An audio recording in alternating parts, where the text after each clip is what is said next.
The courtroom hummed with the arrogant laughter of the wealthy. Alexander Hawthorne sat with his high-priced lawyers, a smug grin plastered on his face as he prepared to leave his wife Sarah with absolutely nothing. He thought she was just a simple stay-at-home mother from a no-name town, utterly alone in the city. He thought winning would be easy. He was wrong. The moment the courtroom doors swung open and a fleet of black SUVs pulled up outside, everything changed. Alexander wasn't just divorcing a lonely housewife. He was declaring war on a dynasty he never knew existed. And today, they had come to collect. The divorce proceedings of Hawthorne versus Hawthorne were taking place in the Superior Court of Manhattan, a building that smelled of old mahogany and expensive desperation. To Alexander Hawthorne, the smell was sweet. It smelled like victory. Alexander adjusted the cuffs of his bespoke Italian suit, glancing at the reflection of his Patek Philippe watch.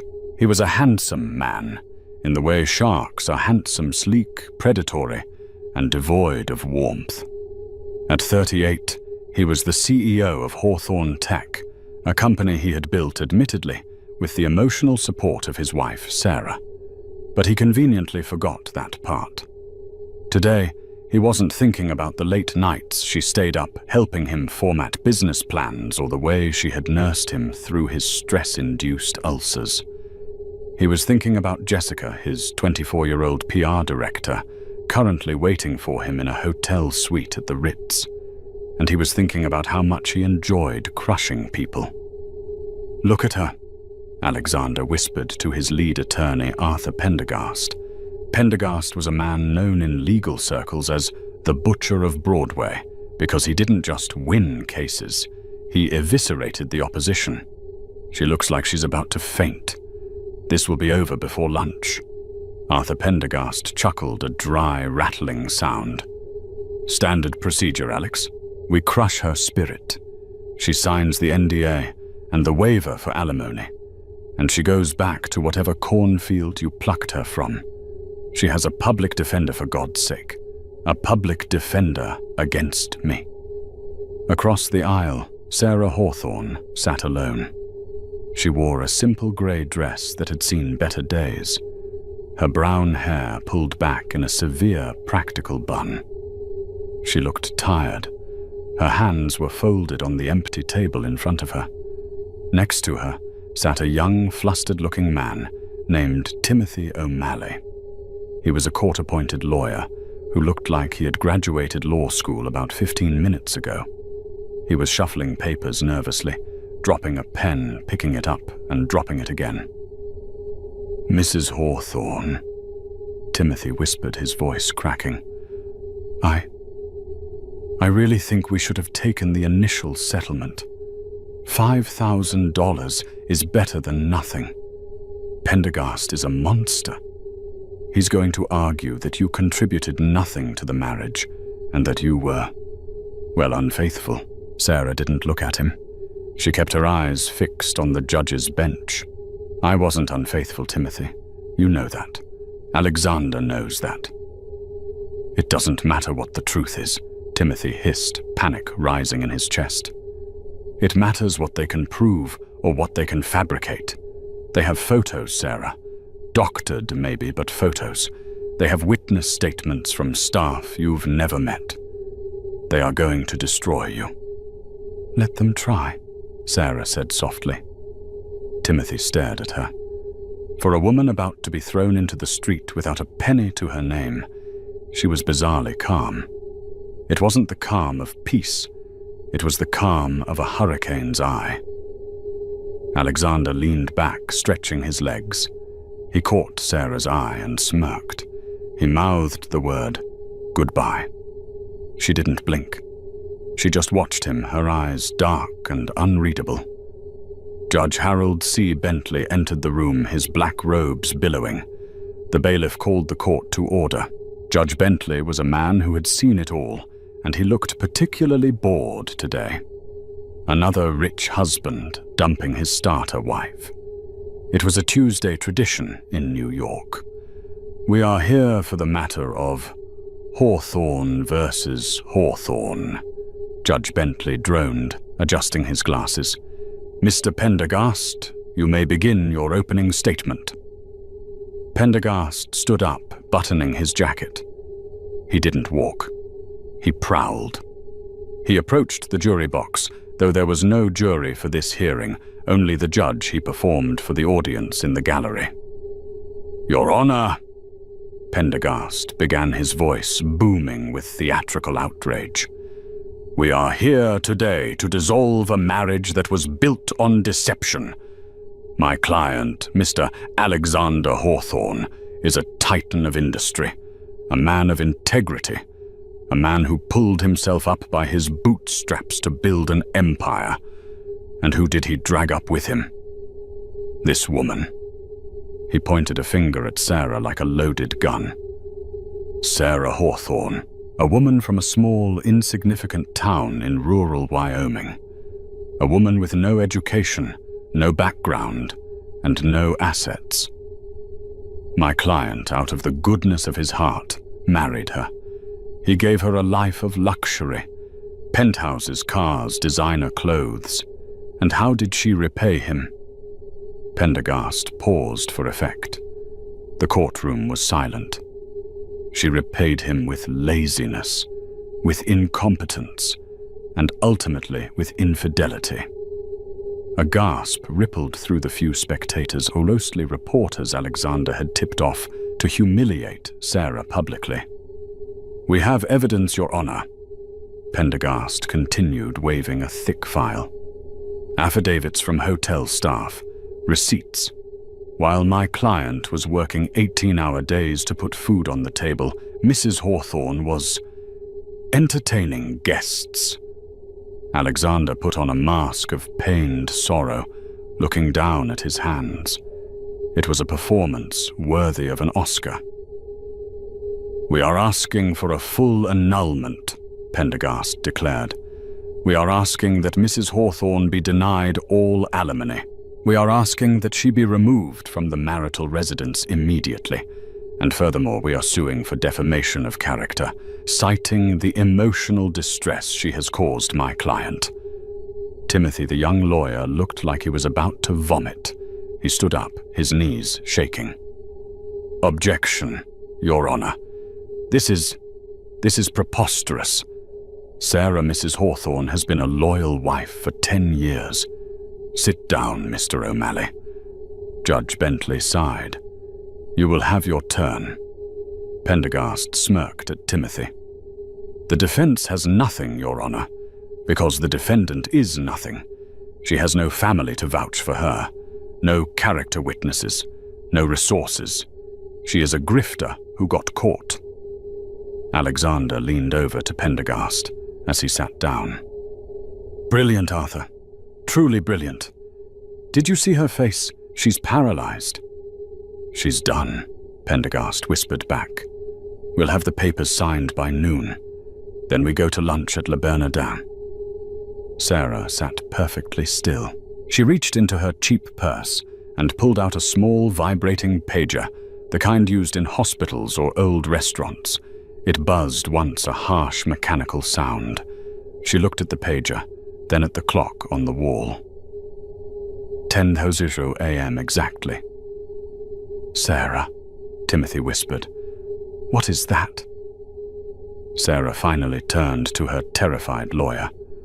A small, sad smile touched her lips. "I told Alexander that I came from a small town in Wyoming. That was true. But I never told him who ran the town." Timothy blinked. "What? I told him I was estranged from my family because they were difficult."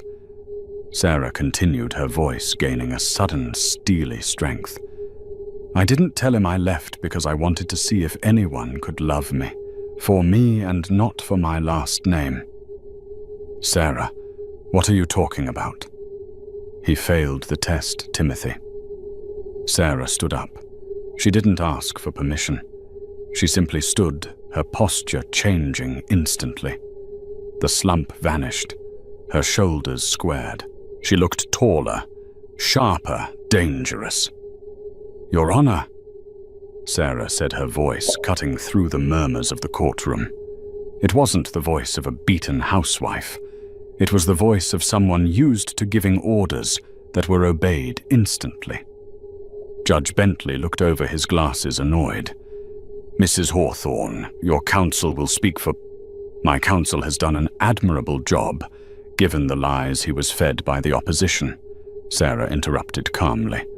"But my actual legal team has just arrived. I request a brief recess to allow them to enter the building." Alexander laughed out loud. "Legal team? What legal team?" "The cashier from the grocery store." Pendergast rolled his eyes. "Your Honor, this is a delay tactic. She has no resources." "The recess is denied," Judge Bentley said, banging his gavel. "Sit down, Mrs. Hawthorne." Boom! The sound wasn't thunder. It was the heavy double doors at the back of the courtroom being thrown open with enough force to rattle the windows. Every head in the room turned. The atmosphere in the room shifted instantly. The air grew heavy, charged with a sudden, overwhelming pressure. Standing in the doorway were 6 men. They were not court security. They were not local police. They were dressed in black tactical suits, impeccable and terrifying, with earpieces coiling down their necks. They moved with a synchronized fluidity that spoke of elite military training. They stepped aside, forming a corridor. Alexander frowned, his laughter dying in his throat. Who the hell are these people? Through the corridor of guards walked a man and a woman. The man was older, perhaps in his 60s, but he possessed a vitality that made him seem ageless. He wore a charcoal suit that cost more than Alexander's car. He had silver hair, cold blue eyes, and he carried a silver-tipped cane, not because he needed it, but because it looked like a weapon. The woman beside him was younger, stunningly beautiful, with sharp features that mirrored Sarah's. She wore a white power suit that looked like armor. She carried a leather briefcase stamped with a gold crest, a crest of a lion holding a sword. Behind them came a phalanx of lawyers, not the frantic, sweaty lawyers of the Manhattan lower courts. These were the sharks that ate other sharks. There were 12 of them marching in lockstep, carrying stacks of files. "What is the meaning of this?" Judge Bentley demanded, though his voice wavered slightly. "You cannot just barge into my courtroom." The silver-haired man stopped in the center of the aisle. He looked at the judge, then at Alexander. He didn't look at Alexander like a person. He looked at him like a stain on the carpet. "My apologies, Your Honor," the man said. His voice was deep, smooth, and commanded absolute silence. "We were delayed by your city's atrocious traffic. I am William Vanderquilt." The silence that followed was absolute. It was the kind of silence that happens when a bomb drops, but hasn't detonated yet. Alexander's face went pale. He knew that name. Everyone in business knew that name. Vanderquilt. The Vanderquilts weren't just rich. They were the bedrock of the American economy. They owned steel, they owned shipping, they owned media, and rumor had it they owned half the Senate. They were old money that had existed before the country had borders. "William? Vanderquilt." Arthur Pendergast stuttered, standing up. The industrialist and I," the woman in the white suit said, stepping forward, "am Victoria Vanderquilt Sterling, senior partner at Sterling Holt and Associates." Pendergast choked. Sterling Holt and Associates was the most feared law firm in the Western Hemisphere. They handled international disputes treaties and the divorces of royalty. They didn't come to Superior Court for a tech CEO. "We are here representing the defendant," William Vanderquilt said, turning his gaze to Sarah. His cold eyes softened instantly. "Hello, sweetheart." Sarah stepped out from behind her table. She walked past a stunned Timothy O'Malley and embraced the older man. "Hi, Dad." "Dad!" Alexander shrieked. He stood up so fast his chair toppled over. "That's impossible. She's Sarah Jones, from Wyoming." William Vanderquilt released his daughter and turned slowly to face Alexander. The look of affection vanished, replaced by a glacial hatred. "She is Sarah Vanderquilt."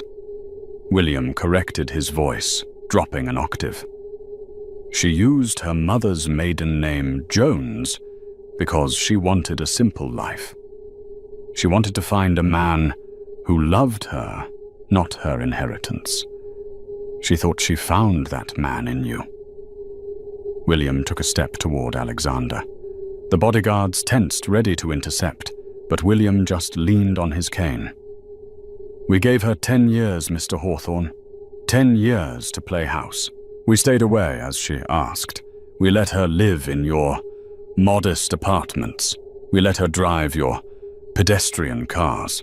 But then you decided to hurt her." Victoria, Sarah's sister, slammed her briefcase onto the defense table. The sound echoed like a gunshot. "You didn't just file for divorce, Alexander," Victoria said, opening the case. "You tried to humiliate her. You fabricated evidence. You tried to leave a Vanderquilt penniless." She pulled out a document and held it up. "This is a motion to dismiss your fraudulent claims," Victoria announced. "And this," she pulled out a second, thicker document, "is a countersuit." "Countersuit," Pendergast managed to squeak. "On what grounds?" "Fraud." Victoria listed ticking off fingers, embezzlement, corporate espionage, adultery, and, oh yes, conspiracy to defraud a federal judge. Alexander felt the room spinning. "You're bluffing. Sarah is a nobody." "She cooked my dinner. She did my laundry." "So?" "She did your laundry," William said, his voice dripping with disgust. "Because she loved you, not because she had to. You treated a queen like a servant, and you were too stupid to notice the difference." Judge Bentley, realizing the gravity of the situation, cleared his throat. "Mr. Vanderquilt, while I respect your entrance, you cannot simply take over proceedings. Ms. Vanderquilt Sterling, you must file an appearance." "Already filed electronically." "Your Honor, 3 minutes ago," Victoria said smoothly, "along with a request to transfer this case to the High Court due to the complexities of the assets involved." "Assets?" Alexander scoffed, trying to regain his composure. "I'm the one with the assets." "She has nothing." Sarah spoke then. Her voice was calm, but it carried to every corner of the room. "Alexander," she said, "who do you think funded your seed round for Hawthorne Tech?" Alexander blinked. "Angel investors. A consortium called V Group Holdings." "V Group," Sarah repeated. "V, as in Vanderquilt." Alexander froze. "My trust fund," Sarah said simply. "I authorized the investment 10 years ago. I own 49% of your company through shell corporations. My family owns another 2%. She smiled a cold, sharp smile that matched her father's. "That means we own 51%. I'm not just your wife, Alexander. I'm your boss." The color drained from Alexander's face so completely he looked like a wax figure. Pendergast looked like he was having a heart attack. "We are freezing all assets of Hawthorne Tech effective immediately," Victoria announced, handing a paper to the bailiff. "We are also serving you with an eviction notice for the penthouse. The building is owned by Vanderquilt Real Estate. You have 24 hours to vacate." "You can't do this," Alexander screamed, pointing a trembling finger at Sarah. "I'm the CEO. I built that company. With my money," Sarah said. and my patience, both of which have run out. William Vanderquilt tapped his cane on the floor. Your Honor, I suggest a recess. My son-in-law looks like he needs to call his mistress and tell her he can't pay for the hotel room anymore. The courtroom erupted into chaos. Reporters were frantically typing on their phones. Timothy O'Malley was staring at Sarah with his mouth hanging open. Judge Bentley banged his gavel. Order. Order. We will take a 1-hour recess. As the judge exited, Alexander slumped into his chair. He looked up at Sarah, searching for the woman who used to make him coffee and rub his back. She was gone. In her place was a stranger backed by an army. Sarah leaned across the aisle. You wanted a war, Alexander, she whispered. The Vanderquilts don't lose wars. We end them. She turned and walked out, flanked by her father, her sister, and the wall of bodyguards. Alexander was left alone in the noise, the smell of his expensive cologne, now sour with the scent of fear.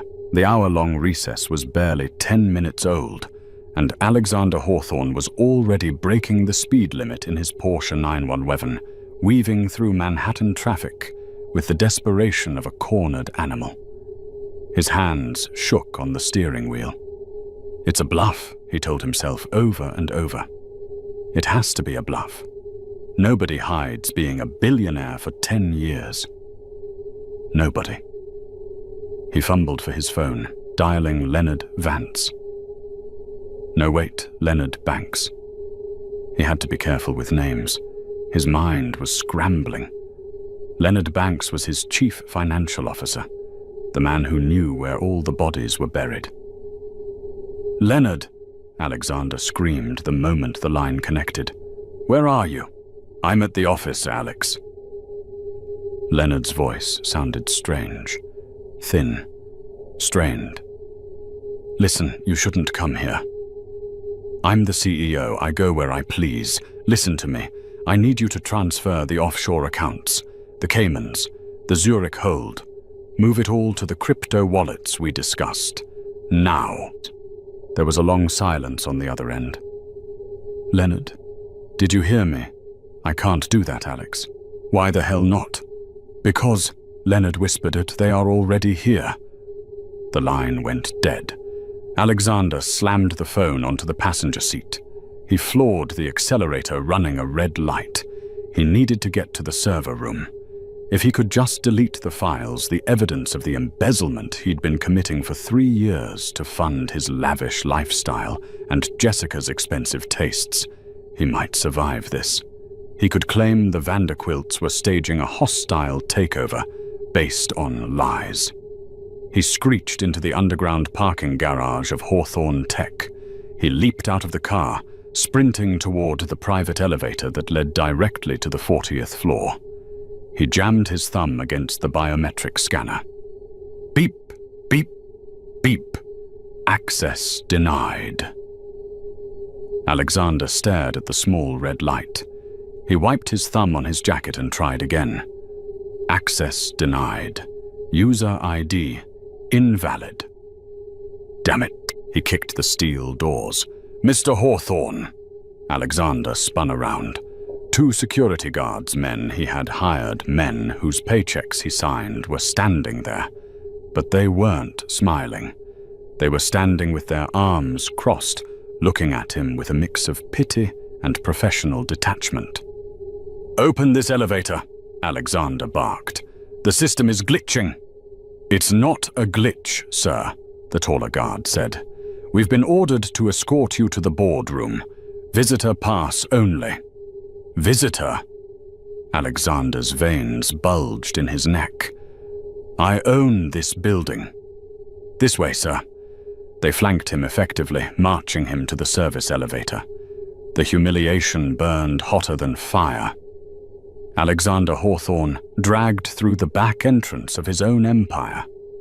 When the elevator doors opened on the 40th floor, the office was deathly quiet. Usually, it was buzzing with analysts and developers. Now everyone was at their desks, heads down, pretending to work, but Alexander could feel their eyes on him. They knew. The gossip mill moved faster than light. The double-glass doors of the boardroom were frosted, but he could see shadows moving inside. He pushed past the guards and threw the doors open. The scene before him stopped him cold. The long mahogany table was full. The entire board of directors was present. They were men and women Alexander had bullied, charmed, and manipulated for years. Usually they looked at him with deference. Today they wouldn't meet his eyes. At the head of the table, his seat sat Sarah. She wasn't wearing the grey dress from the courtroom anymore. In the hour since they had left, she had changed. She wore a tailored navy blazer, sharp and authoritative, her hair loose and cascading over her shoulders. She looked comfortable in the leather chair. She looked like she belonged there. To her right sat William Vanderquilt, looking bored as he reviewed a stack of spreadsheets. To her left was Victoria, tapping away on a tablet. Standing in the corner, looking pale and sweaty, was Leonard Banks, the CFO. "You're in my chair," Alexander snarled, striding forward. "I'm in the chairman's chair," Sarah corrected calmly. She didn't stand up. She didn't flinch. "And since I represent the majority shareholder interest as of 45 minutes ago, this is my seat."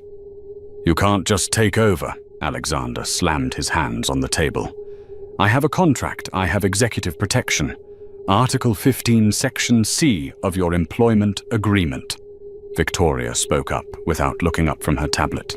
"The CEO may be removed immediately and without severance in the event of gross misconduct or criminal negligence." "I haven't done anything criminal," Alexander lied, his eyes darting to Leonard. Sarah picked up a file from the table and slid it across the mahogany surface. It stopped perfectly at the edge, right in front of Alexander.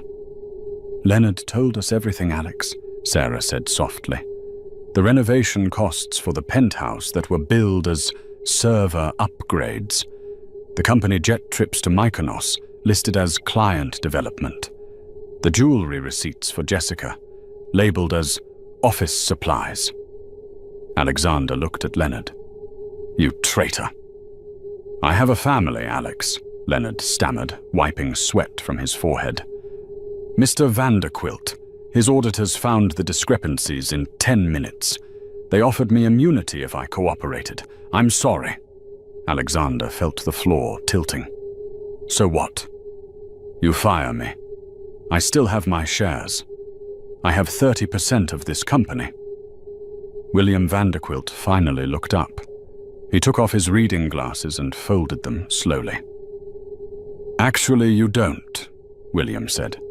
His voice was gravel and thunder.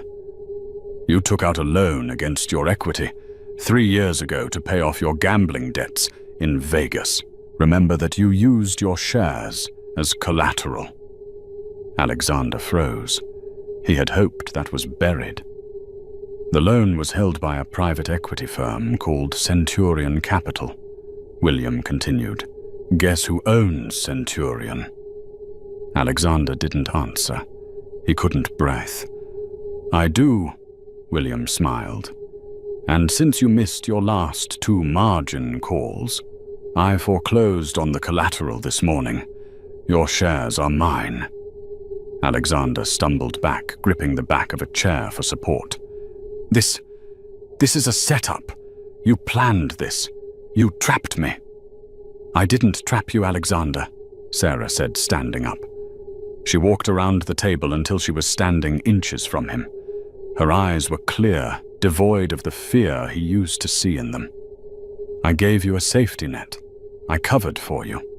I used my dividends to plug the holes you dug in the company finances because I wanted you to succeed. I wanted to believe you were just stressed, not corrupt." She leaned in close. "But then you looked at me across the breakfast table last week and told me I was dead weight. You told me I was holding you back." Sarah's voice trembled slightly, not with sadness, but with suppressed rage. "You wanted to fly, Alex? Fine. Fly.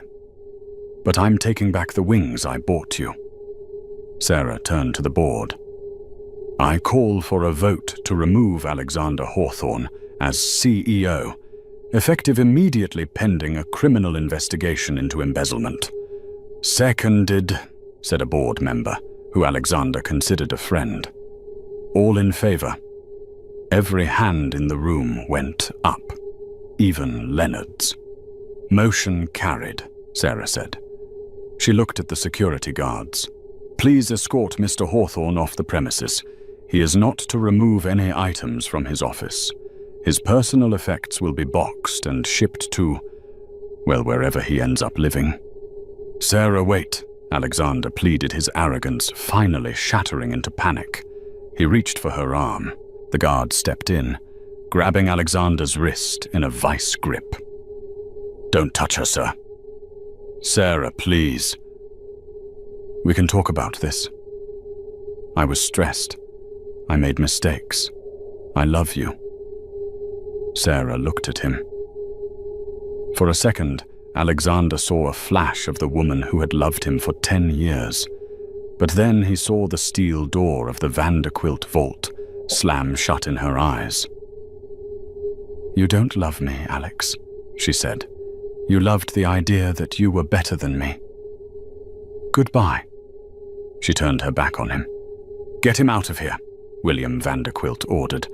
As Alexander was dragged out of the boardroom screaming obscenities, Sarah didn't look back. She sat down in the CEO's chair, took a deep breath, and looked at the board. "Now," she said, "let's get to work on cleaning up this mess." The sidewalk outside Hawthorne Tech was cold.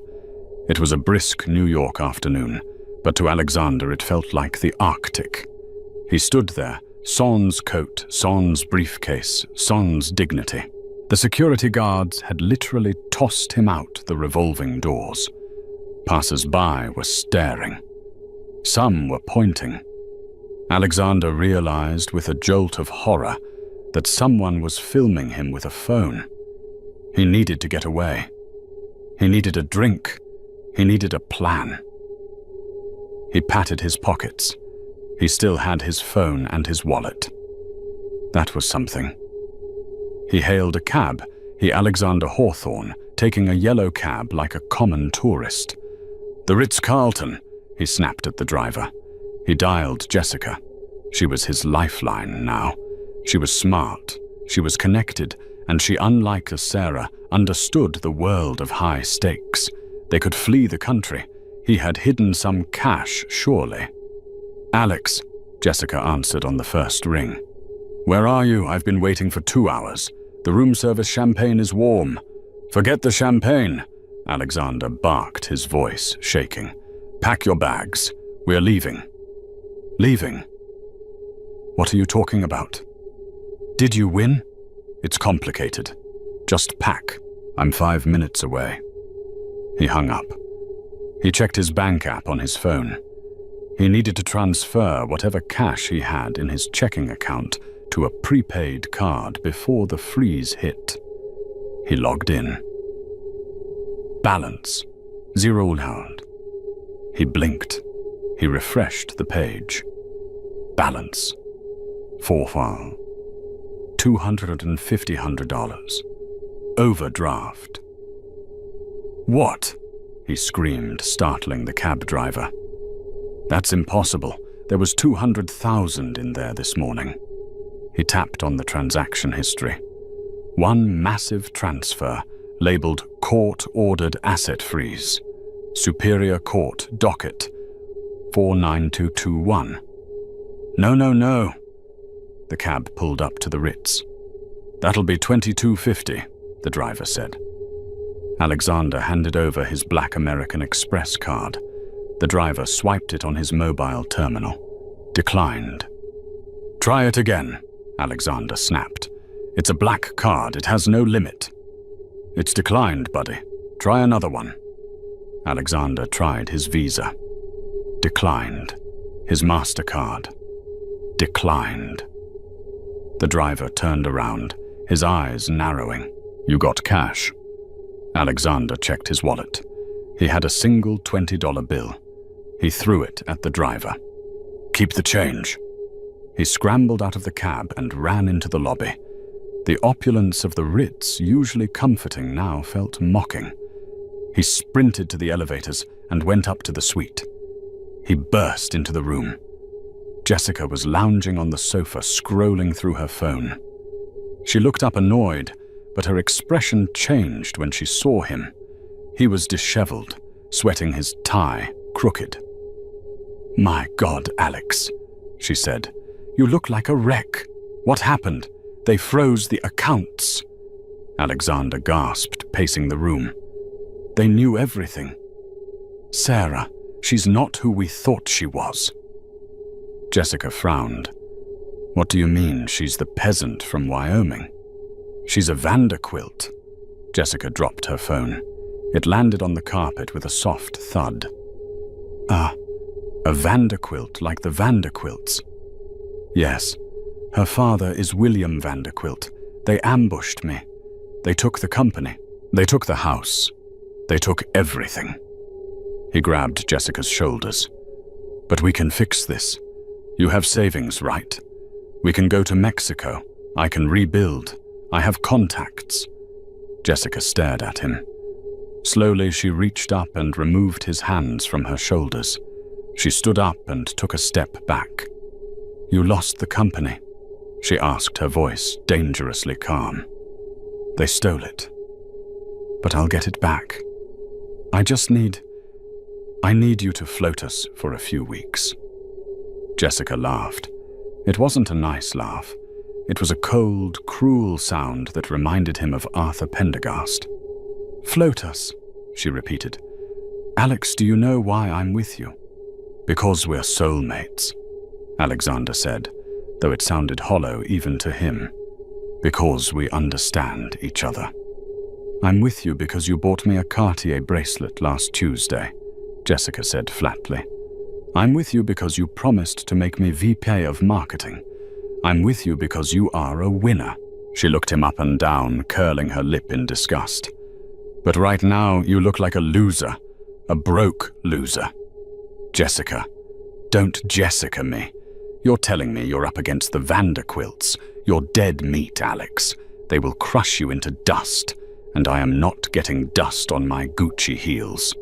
She walked over to the bed, grabbed her purse, and slung it over her shoulder. "Where are you going?" Alexander asked, his voice cracking. "Out. I have a date with that hedge fund guy, Michael. He's been texting me for weeks. I didn't answer because you were the bigger fish." She shrugged. "Now you're just bait. You can't leave me. I left my wife for you, and she turned out to be a billionaire." Jessica scoffed, opening the door. "Looks like you're the idiot, Alex. Don't call me." She slammed the door. Alexander stood in the silence of the hotel suite. He was alone, truly alone. A knock at the door made him jump. Hope flared in his chest. Jessica came back. He rushed to open it. It wasn't Jessica. It was Victoria Vanderquilt Sterling. She was flanked by 2 police officers. "Mr. Hawthorne," Victoria said, her voice crisp and professional. She held out a manila envelope. "What is this?" Alexander whispered. "I tried to catch you at the office, but you left in such a hurry." Victoria said, "This is a subpoena and a warrant." "Warrant, grand larceny, fraud, embezzlement." Victoria smiled, but it didn't reach her eyes. "My father doesn't like it when people steal from his family. We did a full forensic audit over lunch. It seems you stole about $5 million from the company accounts over the last 4 years. The police officer stepped forward. "Alexander Hawthorne, you are under arrest." "No," Alexander whimpered as the handcuffs clicked around his wrists. "This can't be real." "Oh, it's very real," Victoria said, watching as the officers turned him around. "And, Alex, The hotel manager asked me to tell you that your credit card was declined for the room. They'll be holding your luggage until payment is rendered." "I have nothing," Alexander screamed as he was led down the hallway, past stunned hotel guests. "I have nothing." Victoria watched him go, then pulled out her phone. She dialed a number. "Hey, Dad," she said. "It's done. He's in custody. Tell Sarah she can go home. The pest control is finished." Rikers Island was a far cry from the penthouse overlooking Central Park. The air smelled of industrial cleaner and unwashed bodies. For Alexander Hawthorne, the 48 hours he spent in holding were a lifetime.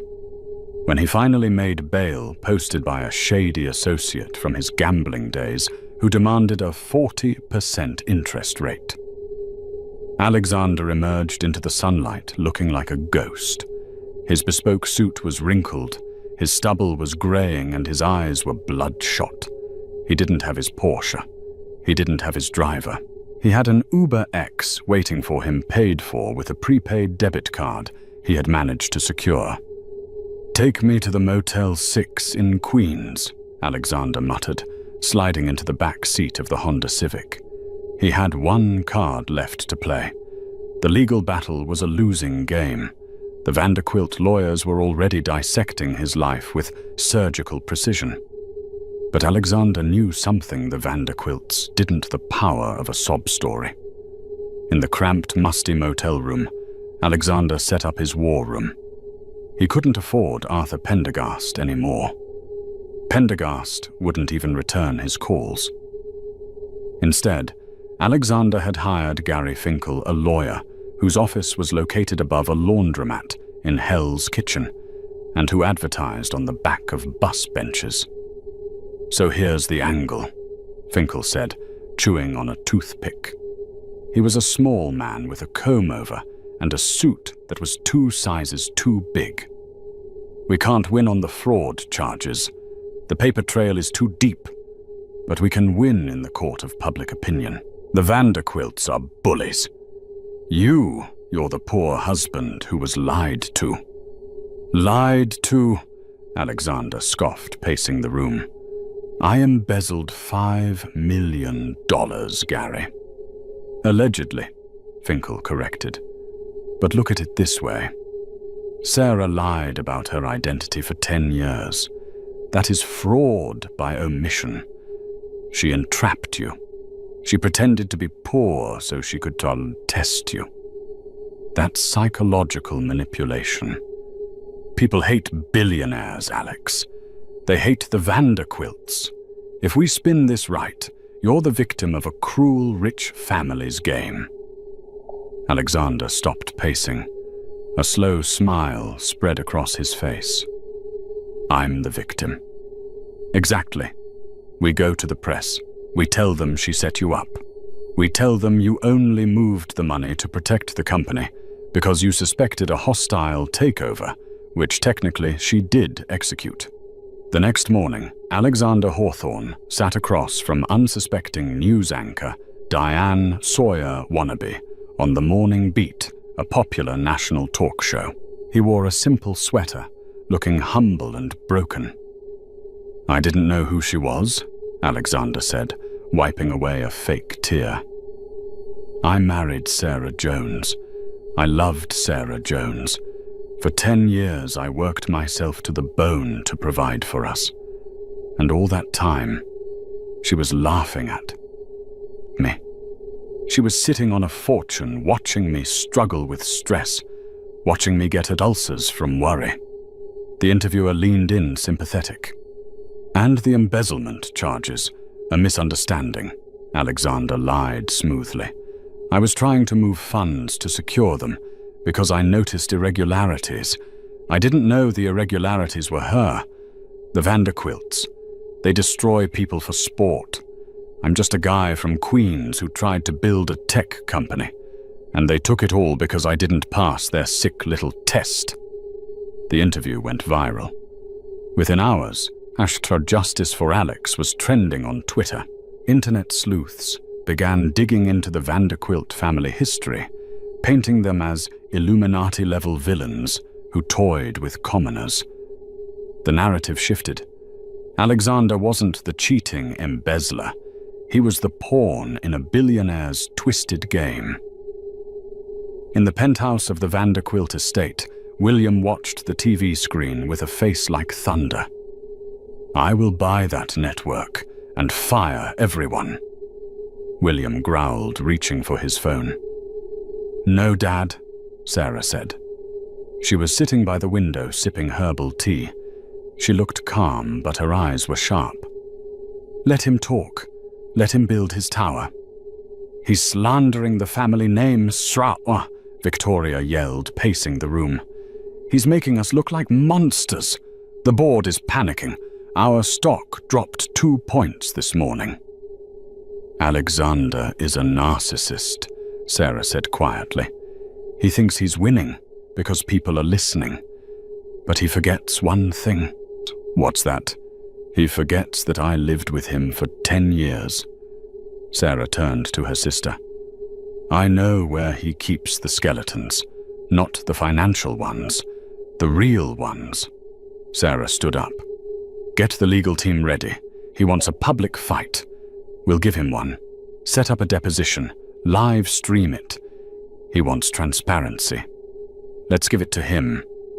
Victoria grinned. "I love it when you get mean." "I'm not getting mean, Vic," Sarah replied, walking to the door. "I'm getting even." The deposition was scheduled to take place 2 weeks later in a neutral conference room at the Four Seasons Hotel.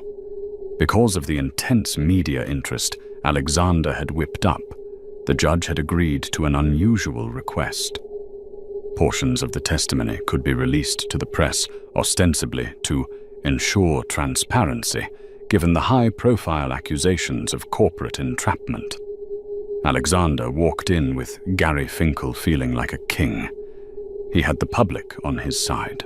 He had a GoFundMe for his legal fees that had raised $50,000 from sympathetic strangers. He truly believed his own lie now. Sarah sat opposite him.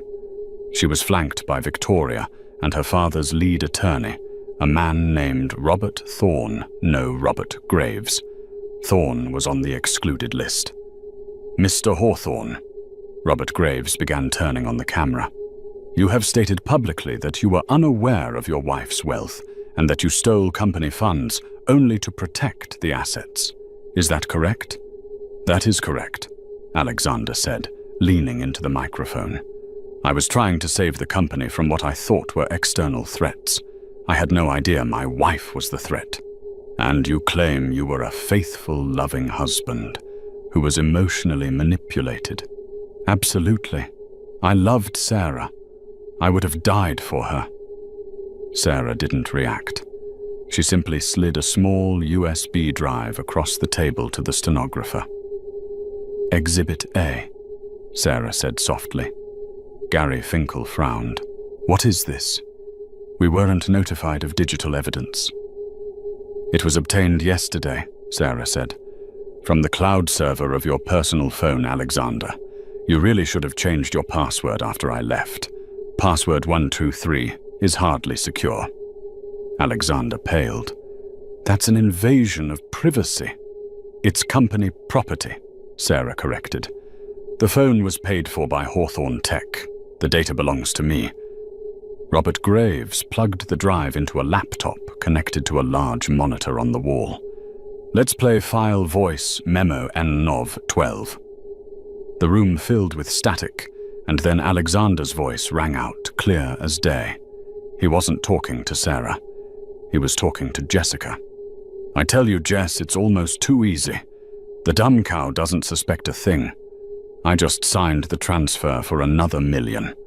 I'm going to bleed this company dry, declare bankruptcy, and leave Sarah with the debt.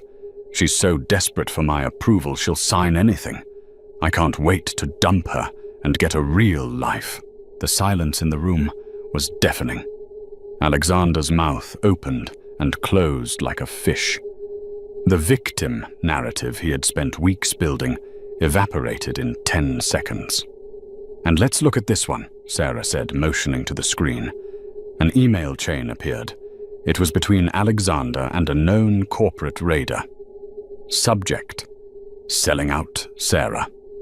Body: once I strip the assets, you can buy the shell for pennies. I'll make sure the wife takes the fall for the IRS audit. She's clueless. I need the cash for the gambling debts in Macau. Gary Finkel closed his notebook. He looked at Alexander with sheer disgust. "You told me you were innocent." I, Alexander stammered. "Those are deep fakes AI generated. They are authenticated by 3 independent forensic data firms," Victoria interrupted, "and we have the gambling markers from the Venetian Macau to match the dates." Sarah leaned forward. The cameras were rolling. She looked directly at Alexander, her eyes burning with a cold, hard truth. "You weren't the victim, Alex. You were the parasite. You didn't just steal my money. You stole 10 years of my life. You made me believe I wasn't good enough, wasn't smart enough, wasn't pretty enough. You broke me down so you could feel tall." She stood up, towering over him. "But here is the twist you didn't see coming. You said you wanted to leave me with the debt. The Vanderquilt auditors found a clause in the corporate bylaws you wrote 5 years ago to protect yourself. It says that any officer found guilty of fraud is personally liable for all company debts." Sarah smiled. "Hawthorne Tech is currently in debt to V Group Holdings for $40 million. Since you are the one who committed the fraud, that debt isn't the company's anymore. It's yours." Alexander felt the blood leave his head. 40 million more. "Plus interest," Victoria added cheerfully. "You will go to prison, Alexander," Sarah said, her voice final. "And when you get out, you will spend the rest of your life working to pay me back. Every paycheck, every dime. You will never own anything again. You are not just broke. You are owned by me." Alexander looked at the camera, then at his lawyer. Finkel stood up. "I'm resigning as counsel," Finkel said. "I don't represent perjurers." "You can't leave me," Alexander shrieked, grabbing Finkel's sleeve. "They're going to kill me." "No, Alexander," Sarah said, turning to walk out. "We aren't going to kill you. We're going to let you live the life you were so afraid of. You're going to be poor. You're going to be a nobody. And everyone will know exactly who you are." Sarah walked out of the conference room. As the door closed, Alexander slumped onto the table, sobbing. It wasn't the fake sobbing of the TV interview. It was the guttural, terrified sound of a man who realized he had fallen off the top of the world and hit every branch on the way down. 6 months had passed since the deposition that destroyed Alexander Hawthorne's life. The media frenzy had finally died down, replaced by a sullen acceptance of his guilt. The hashtag #HackedJustice. For Alex had vanished, replaced by memes mocking his tearful breakdown and the revelation of his callous emails. The world had moved on, but for Alexander, time had stopped. The sentencing hearing was held in the same courthouse where Alexander had once laughed at the prospect of divorcing Sarah, believing he held all the cards. But this time the room wasn't filled with his high-priced lawyers or sycophants. It was filled with the heavy silence of inevitability. Alexander stood before Judge Bentley. He wore an orange jumpsuit, now the standard issue for federal inmates. The prison barber had shaved his head, revealing the scalp of a man who looked 20 years older than 38. He had lost 30 pounds. His skin was sallow, his posture defeated. His eyes were hollow, darting nervously around the room, still looking for a savior that wasn't coming. Sarah sat in the gallery, flanked by her father and Victoria. She wore a white dress, simple but elegant, a stark contrast to the drab grey she had worn 6 months ago. She didn't look like a victim anymore. She looked like a survivor. She looked like a queen. "Alexander Hawthorne," Judge Bentley said, looking down from the bench with zero sympathy. The judge adjusted his glasses, reading from the thick file before him. "You have pleaded guilty to 3 counts of wire fraud, 2 counts of embezzlement, and 1 count of perjury. You betrayed the trust of your investors, your employees, and most egregiously, your wife." Alexander didn't speak. He just stared at the floor, his hands trembling in the cuffs. "The prosecution has recommended the maximum sentence." The judge continued, his voice echoing in the quiet room. "And frankly, I see no reason to deviate. You are sentenced to 15 years in federal prison." A gasp went through the few reporters in the back. 15 years. It was a lifetime in the world of finance. By the time he got out, the world would be unrecognizable. "Furthermore," the judge added, peering over his glasses, "restitution is set at $42 million payable to Hawthorne Tech and its parent company, V Group Holdings. Your assets have already been liquidated, yielding approximately $3 million. The remainder will be garnished from any future earnings until the debt is satisfied." The gavel banged. Bam! It sounded like a coffin lid slamming shut. As the bailiffs moved to take him away, Alexander turned. He looked at Sarah. For the first time in 6 months, he didn't look angry or manipulative. He didn't look like the shark who ate lesser men for breakfast.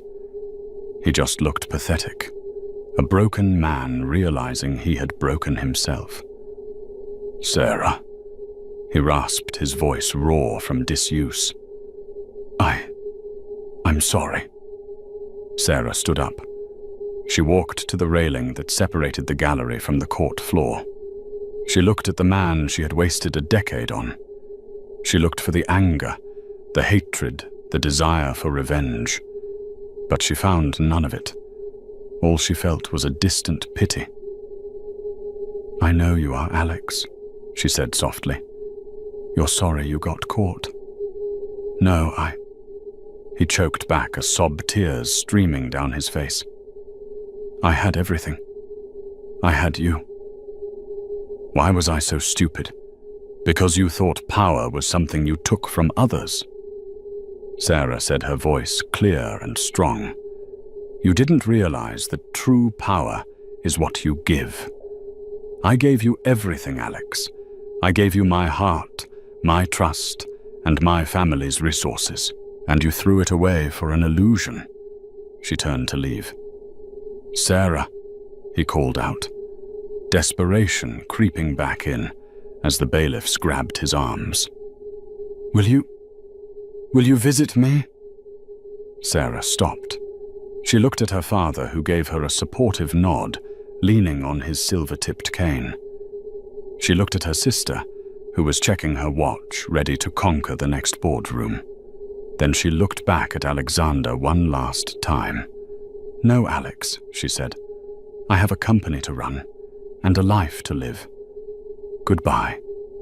She walked out of the courtroom, the heavy oak doors closing behind her with a definitive thud. Outside, the air was crisp and clean. It was spring in New York. The trees were budding, and the city felt alive. The paparazzi were waiting at the bottom of the steps, cameras flashing, shouting questions.